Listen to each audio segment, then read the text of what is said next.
whiskey like all the people if you don't want that. This is the brand new Stewart Copeland, Drumming in the Police and Beyond. I need my glasses. Yeah, so Stewart Copeland cranked out a book. Hopefully he'll make some videos, some Copeland-oleum videos where he himself is Copeland-oleum. From Sacred Grove, bring up the tracks and be like, this is what I did. I did this. Look at this. Check this out. This is what I did. And we mixed it. This is what happened. So check this out. So here we go. It's a great book. It's also interspersed with some musical notes so people can learn the tunes. I like to rely on my ears, as many of us. But check this out. I want to get right to this, which is nice.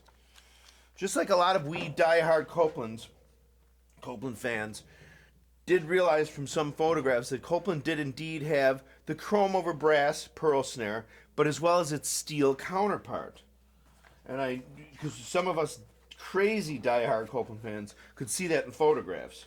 Sometimes the two-line, in Pearlberg, the three lines generally meant brass, but there did come a time later where the three lines were also made out of steel. The two lines meant steel. And I learned that the hard way by buying a bunch about 15 years ago. Okay, so the iconic snare drum that produced the classic sound that became Stewart's sonic fingerprint was a pearl. Stewart isn't sure when he acquired the drum. Quote, "It is unknown when that drum came into my kit. Why would I have a pearl snare drum?" Unquote. Jeff Seitz, who is a mensch, Jeff Seitz used to take my calls in the early 2000s, like 2000, 2001, 2002. Jeff Seitz had a website that had his phone number on it, and I'd call him and I'd ask him about Copeland stuff. He was always extremely polite and very patient with me. God love him.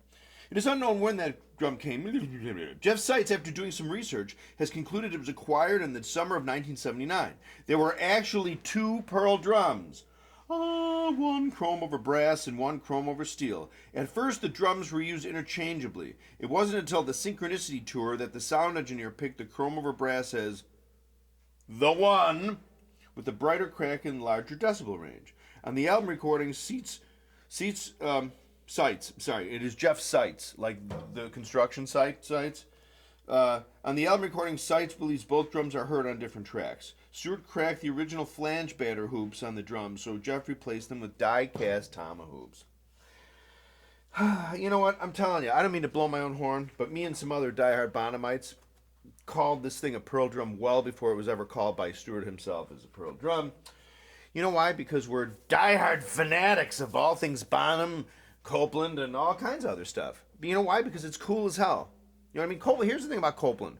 Copeland slayed. If you see footage and sound and bootlegs of him on stage, he's murderous. He's an incredible drummer. But you also got to understand the genius that went into the studio recordings, like overdubs and stuff. I think part of the reason is I think he might be a little reluctant to share that because he thinks it might sort of take the expose the myth or whatever. But that stuff is. I just want to tell Stewart Copeland that's brilliant. What he did was brilliant, like the delay on Walking on the Moon. Da da da.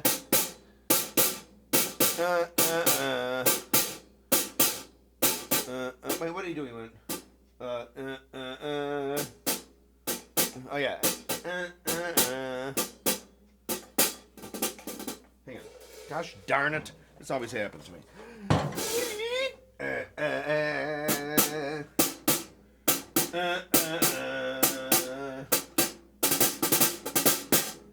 So that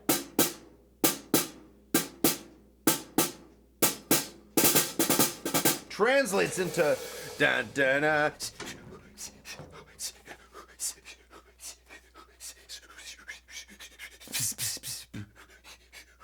I'm serious. All right. So the snare drum batter head was tuned extremely tightly, with the bottom head tuned normal tight, according to Seitz. The tom-tom heads were rarely changed to Seitz. You can see that because Copeland used to write words on his tom-tom heads.